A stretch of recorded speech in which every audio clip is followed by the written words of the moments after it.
What's up, everybody? It's the homie Truth Teller, the street reporter, and we just taking a look back at CAPO career, because I feel like, CAPO name getting left out of a lot of shit that's going on in Chicago with a lot of stuff I've been seeing, and I just feel like CAPO had a big influence than a lot of people realize, because I think he was first rocking the Mason Margielas and putting that type of designer shoe in the market in Chicago. Don't get me wrong, Bandman Cavill always was stunning, had that swag going on, but I think CAPO kind of brought that shit to the light in Chicago, rocking the 3-4 chains like a lot of rappers do. CAPO was doing that shit a long time ago. His swag was different from a lot of these rappers.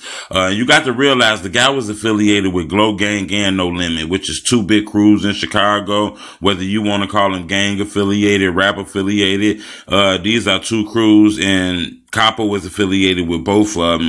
Much love from Fredo Santana to Tato to Keith to Lil Herb and Bibby and them. So it was a group effort to showing this guy love. So that means he was going through Inglewood and going through the east side of Chicago, which we know is two dangerous places. They showed him mad love out there. And remember, he was one of the first people to expose the Migos. He knew they was still in the Chicago swag, being on some fool shit. And he was one of the first people to beef with them and say, hey, we see y'all saying thot and shit like that in the music like we see now, and CAPO was on that shit first.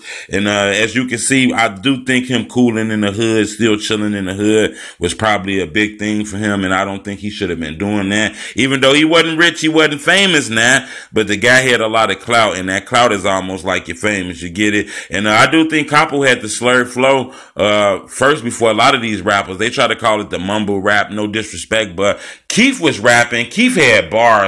Keith's flow was clear. It might have been slow, but it was clear. Kind of feel like he got a lot of that mumble shit from CAPO. He kind of embodied CAPO flow after CAPO, passed away. And the fact that CAPO wasn't on that 20th greatest list by Say Cheese TV, I think was crazy too, because as you can see, CAPO had a big influence on this music shit. You get what I'm saying? And when he died, Chief Keef was going to perform at a benefit, but the city shut that shit down. So I just think with all that I named should have been enough to get CAPO on that list. If y'all agree with me, leave a comment and let me know y'all agree with me, and subscribe to my channel.